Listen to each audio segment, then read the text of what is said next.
आज का जो मेरा लेक्चर है वो लो स्पर्म काउंट और उसमें जो एक्टिव स्पर्म कम होते हैं उसके हवाले से है।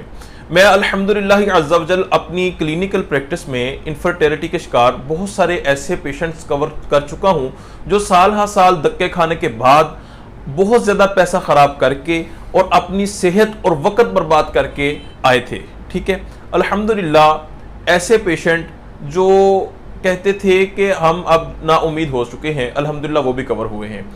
अच्छा, सोचने वाली बात यहाँ पे ये है कि ऐसे मर्दो ख़वातीन हजरात जो इनफर्टिलिटी यानी कि बांझपन का शिकार होते हैं वो क्यों जल्द सेहतयाब नहीं होते? उसमें सबसे बड़ा हमारा अपना हाथ होता है।